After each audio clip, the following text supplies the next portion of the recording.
I want to start by introducing you to two patients that I saw briefly recently, same day, that I think illustrates really well a problem that we have in current day cardiology. The first is a 40-year-old woman. She presented to an emergency room with chest pain, high blood pressure. She had difficulty sleeping the last few nights, specifically because when she'd lay down in bed, she'd suddenly start to shake, tremble, she'd sit up in a panic. Went to the ER. Nothing was wrong except for this mild elevation of blood pressure. EKG was fine. Laboratory tests were fine. She was sent home with a blood pressure pill and was advised to come see a cardiologist. So she saw me. I looked things over pretty carefully, and I couldn't identify a problem that suggested heart disease was really at the root of all this. So what might have caused this constellation of problems to suddenly appear in this otherwise healthy young woman? Well, as it happens, 2 to 3 days before this all began, she'd had a hysterectomy, which I think for most women probably has more significance than just taking out a malfunctioning organ. So I suggested to her that maybe she was having a grief reaction, that she was grieving the loss of her uterus. And when I said that, she put her head down, and her eyes filled up with tears, and she began to cry. The second patient is a middle-aged guy who has paroxysms of atrial fibrillation. I'm going to bet 1 or 2 of you have atrial fibrillation, know what I'm talking about. It's a situation where the heart's upper chambers stop contracting. They quiver. The heart works less efficiently. And so people get symptoms of uncomfortable palpitations and shortness of breath and fatigue. And this guy had that, and he wanted to keep these episodes at bay. So he started looking carefully for triggers. And one of the first things he noticed was that every time he ate corn, he'd start having more atrial fibrillation. So he took this information to his heart rhythm doctor. His heart rhythm doctor said, nah, can't be. Because eating corn, that's digestive. And atrial fibrillation, well, that has to do with your heart. So I think the problem that's, I think, really well portrayed by these vignettes is that contemporary cardiology doesn't see or treat the patient. Instead, what we see is what you see here. We see a diagnosis. We see a bleeding uterus or a lung cancer, or we see a non-functioning kidney that for some reason has come into the cardiology office for a cardiac evaluation. Now, I don't know about you, but I think there's a problem here. I think we need to fix it if we're going to really achieve our goal of getting our patients not just well, but keeping them well. And I think that we may need to see our patients in a radically new light, a completely different way of thinking about these complex beings that come to us that are really composites of fields of information. That's what I said, composites of fields of information. So I'd like to introduce you to this concept that I'm going to call integral cardiology. And what is unique about this is that it sees every facet of this conglomerate field of information as being very important. So whether you're talking about the physical body or the mind or emotions or the divisions of the mind, subconscious, conscious, or this quantum field that surrounds and permeates us, or whether you think about the patient as part of a larger organism, which is a family, a local community, a global community of humans that are all connected by this unifying field that some have chosen to call consciousness, we're talking about this one entity. So let's think about this for just a moment. What that really means is that when the integral cardiologist of the future sees an individual patient, he's going to recognize that these aren't mere components, right? This is a holographic representation. Any part will have information about the whole. So if I'm an integral cardiologist and I see you and you've got a narrowed coronary artery, I'm going to come to the conclusion that you've got a narrowed coronary artery, but I don't know where that actually started. And I may have to actually, in addition to treating that narrowed artery, I may have to deliver some kind of therapy at a different level to really get the process to come to a close. So let's look at what some of those facets are. And we're going to limit our discussion to fields and information. Now, I'm going to be redundant, but I'm going to ask you, what's a field? Well, a field is a property of space that contains information. And I think that's really well depicted here. You see this magnetic field. You see these enormously, beautifully, exquisitely arranged iron filings. They're arranged because there's information in the magnetic field. Okay, we all got that. Well, quantum field theory tells us that every piece of matter has associated with it quantum fields, fields of information. And there is good reason to think that our bodies, which are composed of a gazillion quantum fields, we can think of these quantum fields as a conglomerate, and we're just going to call it the human body field, also has organizing information.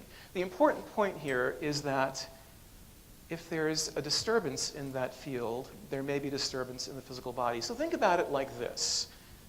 Quantum body field software, physical body field hardware. What happens if the code is improperly written or corrupt in your computer's operating system? The computer doesn't work, right? So you have to fix that code to get your computer to run smoothly. Same concept. If there's a problem in the quantum body field that has some organizing information for your physical body, you may have to introduce new information to get the full healing to occur.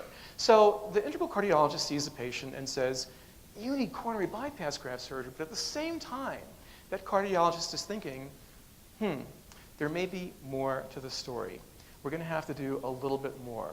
We're going to have to look at this field distortion.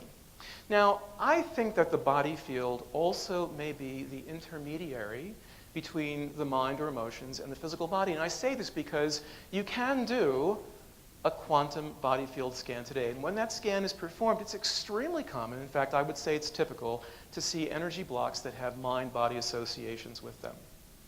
So think about this. Your subconscious mind can potentially, using the body field, influence your physical DNA. So let's talk about that for a minute. Let's talk about epigenetics for just a moment. What that tells us is that your DNA takes its cues from what? Everything. From what you eat, what you drink, what you feel, what you think, but also from this thing that is called the subconscious shadow. So what is the shadow? It's those things about yourself that you don't want to acknowledge. They kind of get stuffed away there, and you don't express them. But there's a way of thinking that says that the shadow will find a way to express itself no matter what you do. In fact, Dethlefsen and Dahlke, German psychologists, have been doing this for years. And if you look at their book, The Healing Power of Illness, What Your Symptoms Are Trying to Tell You, you'll see this. Every symptom is an aspect of the shadow that has precipitated itself into physicality. So now we get the integral cardiologist and this patient who needs coronary bypass graft surgery, and she recognizes that we're going to do this bypass graft surgery, but guess what? We need to attend to your shadow before you're going to be fully healed. The person who comes in with high blood pressure has some impending conflict, perhaps, that has to be resolved. Or the person with a heart rhythm problem, maybe atrial fibrillation, is the shadow's way of somatizing some unexpressed emotions. The patient's concerned that if these emotions are expressed, there's going to be some disharmony in the outer life that can't be addressed. But guess what? The shadow says, well, I got to let you know about this anyway. So you get this erratic heartbeat, and the patient is ultimately forced to listen to his or her heart.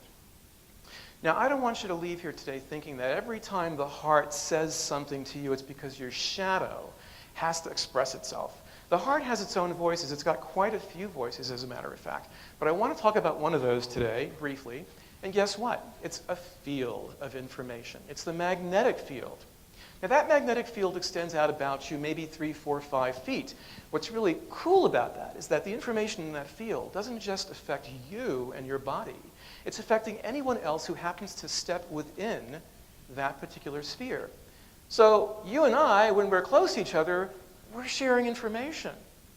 Now, this can be shown several different ways, one of which I think is really kind of interesting is that if you use signal averaging techniques, which we use in medicine, you can actually record the electrocardiogram, the heart's waveform, we use it a lot, from one person in the brainwave, the EEG recordings of the adjacent person.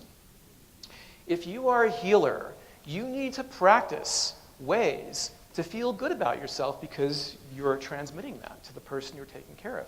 Now, one way we do that, one way that we know that the heart encodes information is in a phenomenon called heart rate variability. We've known about heart rate variability for a long time. It's a measure of the beat-to-beat irregularity of the heart rhythm.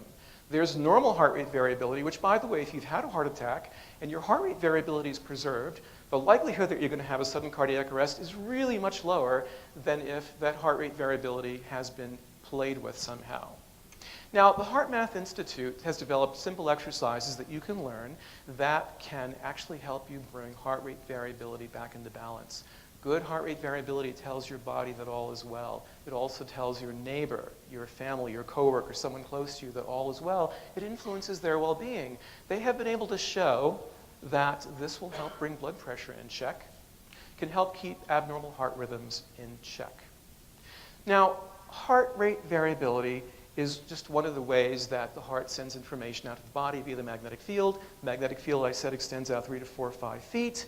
So it can influence people within a very narrow area. But there is yet another field of information that has been shown to affect people and their well-being at distances that are far greater, even thousands of miles.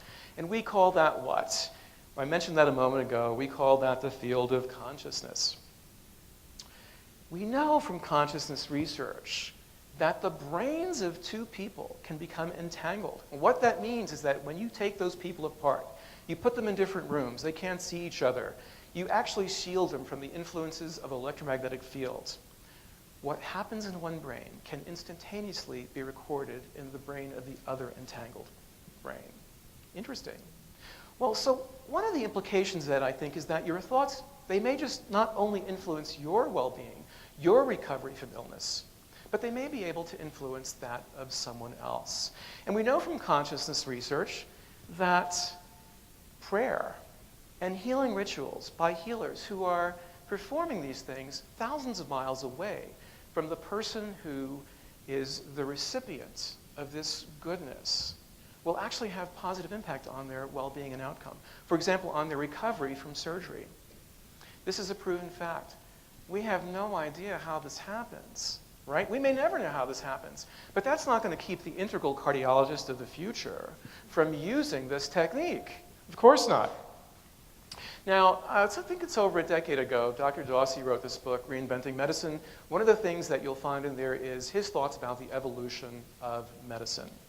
We have Era 1 medicine, which is mechanical medicine, which means the body is a machine and we treat it like a machine, and that is conventional cardiology, and that's most of what I do. There's Era 2 medicine, mind-body medicine. We know the mind can influence health outcomes. It can help initiate illness. It can help recovery from illness. So the integrative cardiologist might pull out of his or her doctor's bag guided imagery or some mind-body technique to help facilitate recovery. And then there's Era 3 medicine, where non-local techniques are being used all the time. And so I think integral cardiology is an Era 3 medicine because it employs non-local healing techniques. Of course, it employs Era 1 and Era 2. And so this is the integral cardiology clinic of the future. What are we going to do? We're going to take care of the physical needs of the patient. The patient's going to get the coronary stent and the best medications and good lifestyle coaching, not just the 10 seconds that says, eat a low saturated fat diet, low salt diet, as I have my hand on the exam room door. They're going to get the real thing. But we're also going to take care of the body field. We're going to correct the abnormal information because we know that unless that body field distortion is corrected, the physical body will never fully heal. We're going to get heart coherence training on board so that people begin to bring their blood pressure and their stress and their heart rhythm and palpitations in order, and it's going to actually benefit their families and coworkers who are nearby. And we're going to train people in consciousness-based practices. We're going to get their family and friends involved. And who knows? Maybe me as an integral cardiologist will sit down for a half hour every day and open a patient's chart and do a healing ritual on their behalf. Wouldn't that be cool? And we're going to find out and help the patient see what it is that their shadow is trying to tell them in the malfunctioning of their heart. Now, once the patient says, oh, I get it, I embrace that, then the need for that particular symptom will disappear. That's my vision for this new concept, integral cardiology, cardiology of the future. Thank you so much.